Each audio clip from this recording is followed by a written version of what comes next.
Life is always going to be a challenge.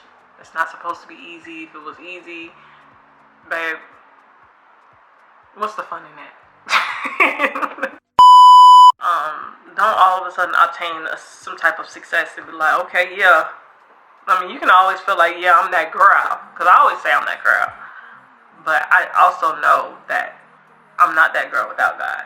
You know what I mean? So I stay humble and I just be thankful for everything. And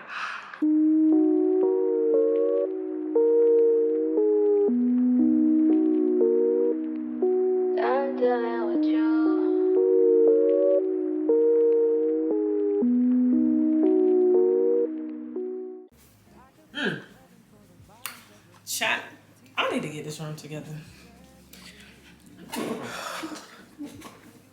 Oh, this is cute. Hey babes, welcome back to a new vlog. Just felt like I owed it to y'all to come back and do some explaining, show y'all how I'm getting back in my routine. So yeah, let me show you what I'm eating. This is a pot roast cornbread bowl that I made, homemade. Yeah. Yeah, I officially left YouTube. Not officially, but I unexpectedly left YouTube around February-ish. I didn't have the motivation to be as consistent. And then like life kicked in. Life kicked the in, okay? So I stopped really posting. I can't tell you exactly what happened around that time because that's a little too personal. Oh, I think I'm in a place where I can talk about this now. I lost my cousin. He was 21. I lost her in April, unexpectedly. It was a tragedy. It hit me on another level because we were literally like this, texting at least every other day or so. Like, even if it's something simple, she always hit me, was like, cousin, I'm thinking about you, have a good day. Like, you know, she always sent me those beautiful, sweet messages.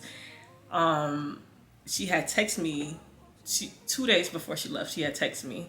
She was asking me what I was doing, and I responded or whatever. And we didn't really like carry on the conversation because I knew she was having a ball. Basically, she was having a good time. She was out visiting Atlanta with her friends, and she was having a good time. So she has friends out here too. So I'm not the only person out here that, you know, she comes to see when she comes to Atlanta. She's from a different place. But yeah, it hit me differently because I felt like I just spoke to her. Like, you know what I mean? Like, what are you talking about? Like, I got the call. I was like, what do you mean? It's like, did you hear? Like, what do you, girl, make it make sense, you know? And I just couldn't wrap my head around it. And then the time that I received the call, they were saying it wasn't a situation where she had physically left yet. You know what I mean? They told me what had happened. She was in ICU. And then about an hour later, I received a call that she didn't make it. And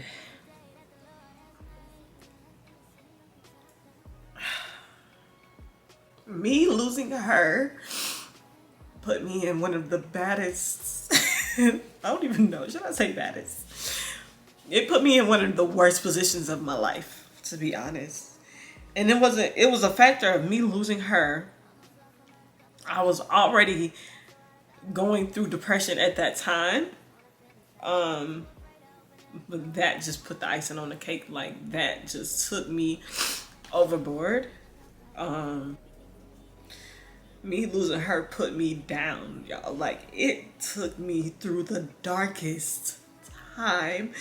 And I was down for some months, to be honest. I was trying to get back to me.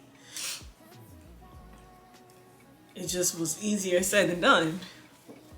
I went through so many stages of it. Like, you know, they say there's a lot of different stages of grief, and I felt all of them. I was angry.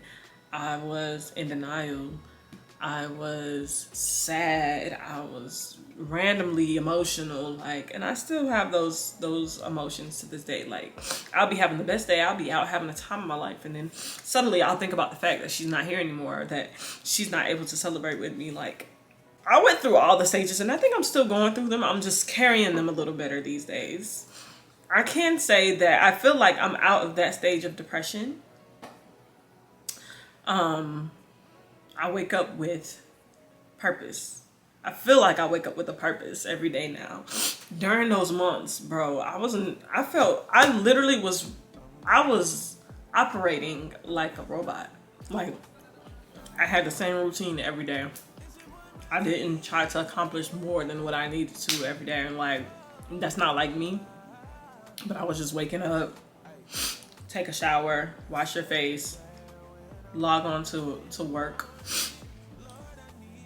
log off of work, turn on my favorite show, watch it until it's nightfall, take a shower, eat something, go to bed. Like, that was my routine every single day. Like, I never did anything more, anything less. I just stuck to it every single day.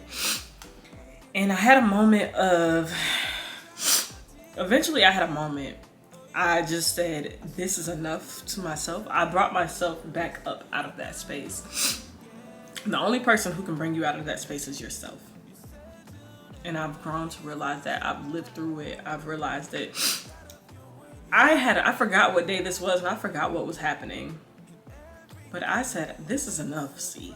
Get up. Like, I came down to my office and I just closed the door and I prayed. Like, I don't know where I got the words from, but it's like you just finally let everything out. It was almost like word vomit to God. Like, I was like, girl, I went in this room and I prayed, and I probably prayed for about an hour straight. No lie, no exaggeration. Like, I probably prayed for about an hour straight and I rebuked the devil in the name of Jesus. I was like, you will not win. You have not defeated me. I don't care what place I was just in. I'm no longer there. I got victory over you. And I just remember declaring that, like, and suddenly, like, I'm listening to my worship music at the same time. After that prayer, y'all, it felt like literally like weights flying off my shoulder. Like, I felt so free. I walked out of this room smiling so hard. Like, wow. The power of prayer and releasing those things to God is just absurd. Like, it's out of this world. And that happened about, a couple of months after my depression stage. And, and it wasn't like an overnight thing. Like, it wasn't like I prayed and all of a sudden every day I was great. But that prayer is what I needed to put me back on my feet day to day. So I started waking up with a purpose again. I started making a schedule of what I was going to do. I started looking into other things that I wanted to dig into as far as like business and just things to help me as a person, like day to day. It was not easy, but I finally found the strength to move forward a bit. And that's kind of like where I am now. So when I left YouTube for a bit, that is basically what happened. And then outside of that, it was just like literally every aspect of my life, like every aspect that you name: family, relationship, mental, physical, like every aspect, I was going through it. And yeah, it was just a bad time. Like, I've never been that low in my life. And I remember one time saying the same exact words probably a couple of years ago when I was in depression. I was like, yo, I've never been this low in my life. But no, baby, it can get lower. Like, it can get lower. And I know it's not what you want to hear, but that's real life. And I say that to help someone prepare for the lows. At those highest moments, do not forget who you are. Do not get too wrapped up in your successes that you forget who your source is. For me personally, sometimes life started happening to so much to the point where I didn't have the time to pray. Who doesn't have time to pray? Like, that's not a real thing. You always got time to pray. Always got time to talk to God. And sometimes we get so wrapped up in life, whether we're happy or sad, that we forget who our source is. And so I was just like, okay, never again. I say this to say, like, even if you are in a great place in life right now, I think you should still take time out of your day to thank God for where you are, to ask God for where you want to be, and ask God to guide you to those things. Because If we take control of our lives, if we move according to our plan and our plan only and not God's plan, everything is bound to shift. Like, we can have a whole set plan, but you don't have, within that plan, you are not going to list the obstacles that's going to come along, because you don't know what those obstacles are. Life just happens. And so, because we don't know what those obstacles are, the only thing we can do is prepare for the worst, even when we're at our best, and not forget our source of strength. Because when you're going through those obstacles and you're trying to make it through everything else that come with it, you need that source of strength. And that source of strength is what's going to be the only thing that can help bring you out of where you are, bring you through those struggles and triumphs and tribulations. So, child, baby, I'm back. I said all of that to say that I'm back. I am better. Life is always going to be a challenge. It's not supposed to be easy. If it was easy, babe, what's the fun in that? I feel like that's what God probably was saying. Like, that's not fun. But I feel like if it was easy, we wouldn't be growing how we should grow these days. And yeah, just don't forget and stay humble. It's very important for you to stay humble. Don't all of a sudden obtain some type of success and be like, okay, yeah. I mean, you can always feel like, yeah, I'm that girl. Because I always say I'm that girl.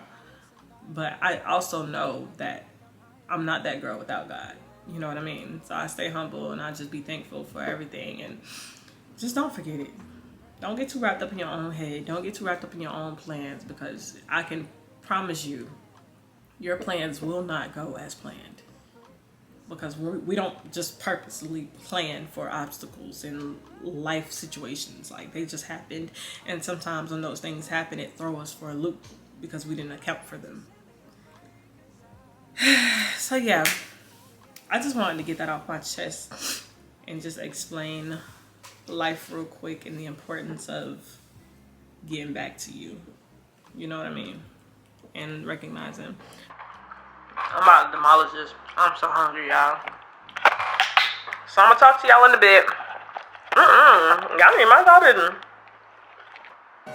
See you in the next clip. This day that God has given me, I'm not gonna waste this joy deep down inside me. I'm not gonna shake. Been stressed for so long, so stuck in my own way. So I'ma enjoy this moment. It's the day that the Lord has made.